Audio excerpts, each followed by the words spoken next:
Roofing sales is more cutthroat right now than ever before.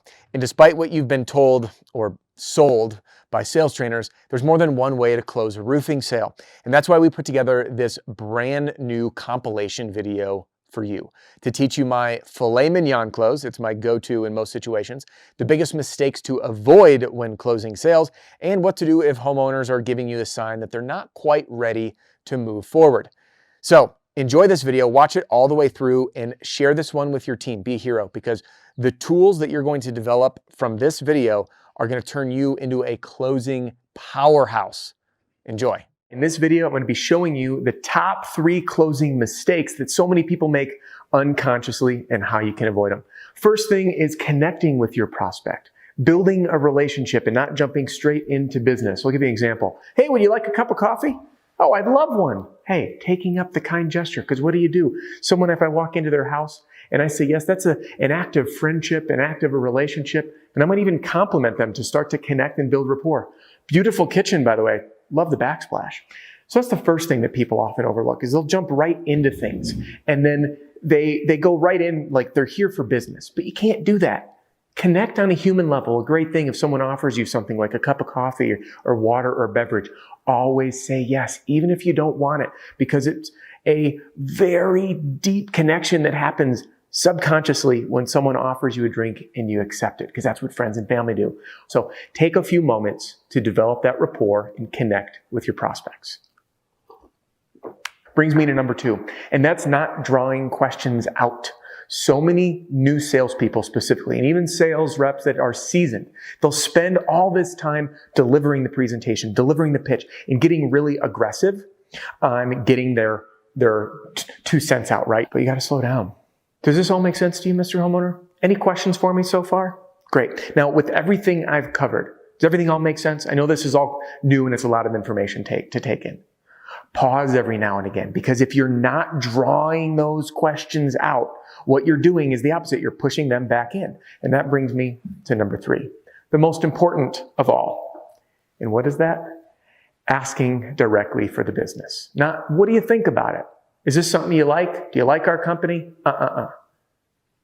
Straight to the point. Is this something that you'd like our company to handle on your behalf? With everything you've heard, do you trust our company to take care of this for you? All right. Any questions before we talk next steps? Are you comfortable selecting us as the contractor of choice to move forward? Yes or no? You'll see all those different examples. They're crystal clear yes or no. So there it is.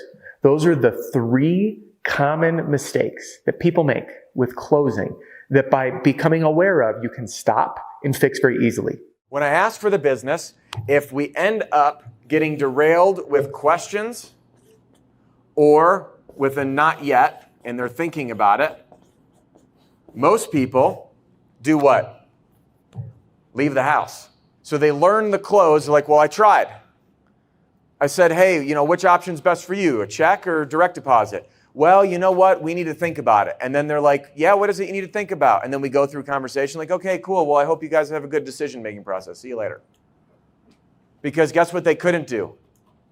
Get back to do what? Close. Close trial 2.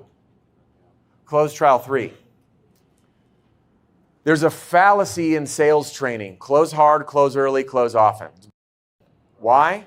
Because if you go in for the close when someone still has questions, unconscious or conscious, you will not get the business, period. So what I want to teach you is what I call the Filetminan Close. I want to tee up the close because I do not ask for the business until all the questions have been cleared. Question 1, do you have any questions for me? I always ask this first. Hey, do you have any questions for me so far? Because if they do have questions and I go in for the close, I'm getting rejected, period. Number 2. Does this all make sense? Now, I want to show you the inflection I use. It goes like this. Hey, Mr. Homeowner, do you have any questions for me so far? No? Excellent. Listen, I know we covered a lot. Does this all make sense? Great. Are you comfortable moving forward? Because what I've done the entire time, starting at the very beginning, is making them feel comfortable, right? I set my mission and purpose. My mission and purpose is to understand your roof and your needs. Number 2, show your options. 3, help you decide what to do even if it's not with me. Throughout that, hey, you guys comfortable? Any questions for me? All this makes sense? Excellent. Are you comfortable moving forward? The comfort close.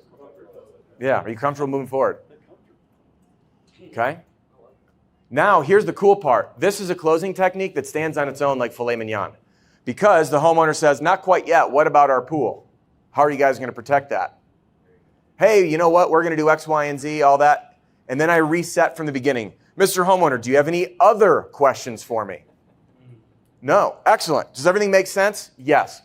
Great. Now are you guys comfortable moving forward? What if I told you that one of the secrets of closing more sales was to not care? Sounds crazy, doesn't it? Non-caring. I don't care. That's how we make more sales. So what we call this, by the way, is non-attachment, meaning you have no emotional attachment to the outcome. How do we do this? We sell like a doctor. So let's say you blow out your knee. You go to your doctor. The doctor says, Adam, I got bad news for you. It looks like you blew out your knee. ACL, MCL, the works. The reality is you're not going to have a functioning knee unless you undergo surgery. The fact is, we're going to have to go through this. Looks like with you, we could use a cadaver part. You're going to go under the knife. It's going to be pretty painful no matter how you do it. After surgery, you're going to be in a cast. Then we're going to put you into a physical therapy routine. It'll be about 8 to 12 weeks before you're out and functional again. And then about 16 weeks, you're going to be good and gold. By the way, if you do want to do the surgery, we can get you in next week. All right, so pay attention to this. What did the doctor do? First, the doctor diagnosed the situation, okay? He laid out what? The facts. This is what, whenever I'm running private trainings, give the homeowner the facts. Then we want to explain the facts. Then we want to tell stories, okay?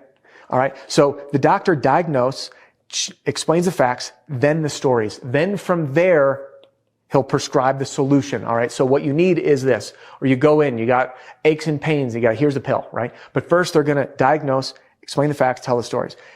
What you'll know about doing this as it relates to roofing sales is that we don't talk about ourselves or the company.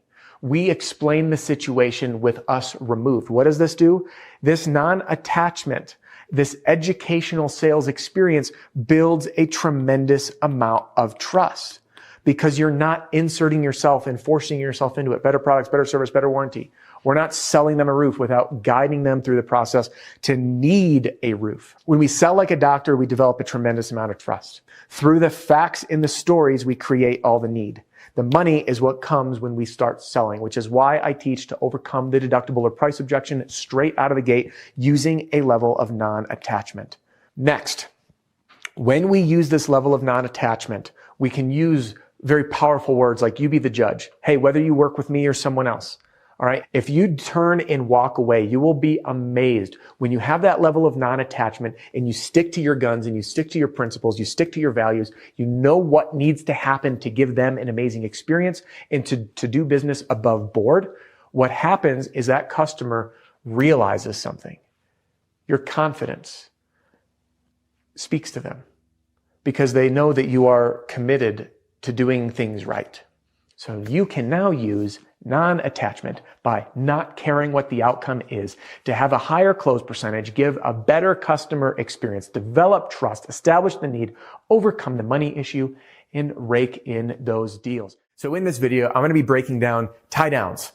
The weak versus strong tie-downs, when to use them and how to use them. A tie-down is a micro commitment where you are getting a yes or an agreement throughout the sales process that indicates to you that that customer is following along and literally bought in and agreeing with everything you have to say. So I really want to break down the core concept. What is a tie-down? How do we use it effectively? And then where do people go wrong, where it becomes cheesy, where people feel like they're being sold and can kind of sniff through it, especially because today's modern age buyer is smarter than ever before. We're going to talk tie downs, weak versus strong. Let's first hit the weak. These are what I'll classify as the obligatory yes. Okay. So a lot of times people will use questions like this. So you'd agree that drinking clean water is safer for your health? Oh yeah, it is. And you'd rather drink reverse osmosis water than chlorinated chemical water, right? Oh yeah, I would. And you'd agree that there's really no cost for your family's health and wellness, right? Oh, of course, yes. So you're seeing this like idiotic track of putting words in someone's mouth. They're obligatory yeses that no one could say no to such a statement. These tie-down attempts throughout the sales process are incredibly weak. They insult people's intelligence, and then homeowners feel it because they're like, well, why the hell are you asking me if I agree? The answer is obvious. So these weak obligatory yeses in these tie downs really just, in my opinion, are more harmful than helpful. Next, on the weak tie down, I am going to have what I'll call a statement tie down. So you see the value in how we can help you do this, right? Yes. So you see how important it is for us to be on your side through this process, right? So those type of statement tie downs are forceful, that we are forcing our opinion. And again, you're using both the obligatory yes, you're putting words in people's mouths, and then the statement tie down is darn right forceful. So there's how I believe that tie downs are more detrimental than helpful. And now you're probably thinking, well, Adam, if you're such a wise guy, what are the best tie downs? So this is going to be a tie down where we get the homeowner to continue selling themselves. Now, what do I mean by this?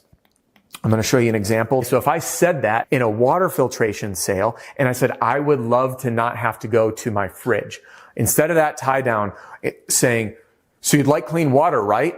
Yes, that would be the weak tie down that's taught in the mainstream. Instead, what I'm going to do is repeat back what the customer told me in their words with a question mark or an inflection at the end.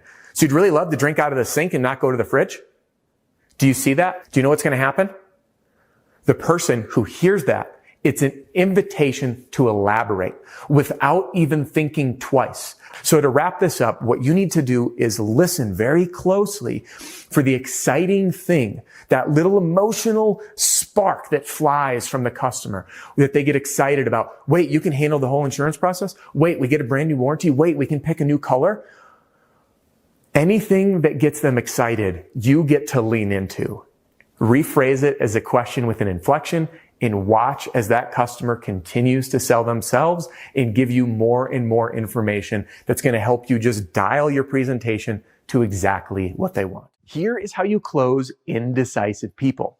You know the customers where you just brought right up, but you just can't quite get them over the finish line. Before we get into how we're going to overcome the objections to knock people over the edge, we actually have to jump to the beginning of the sales appointment. What I'm going to teach you is a simple process of bookending, and bookending meaning how something starts and how something ends. So for this technique to be effective, I want to teach you a new little habit to open up your sales appointments. And that's by stating what I call your mission and purpose.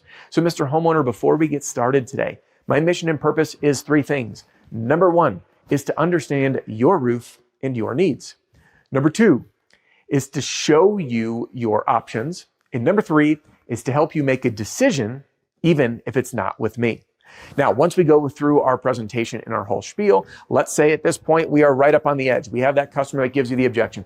I want to wait another year. The damage doesn't look like it's that bad. I don't want to file a claim. This person liked you. They were engaged in the entire presentation. And they're right up at this point, and again, the math ain't math, and they're just like, something in my logical brain says I don't need to do this.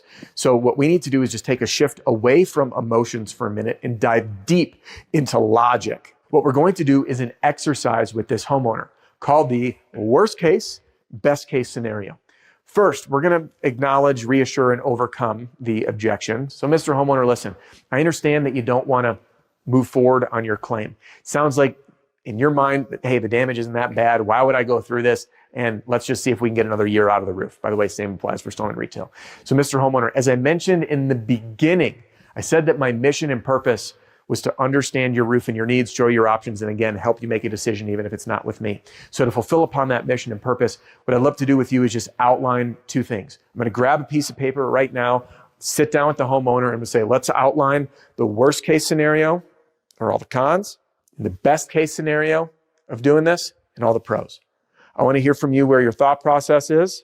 So now what we're going to do is go through this list line by line and address all of the worst case scenarios that the homeowner has shared with us. If they say things like, yeah, I have to buy a new roof, I can explain, hey, due to the rate increases that we've experienced in the roofing space since 2020, we're seeing rate increases from 7 to 12% per quarter, which means the price of roofing is doubling every 5 years. And a $15,000 roof, if you wait 1 year, can cost you $5,000 to $9,000 more.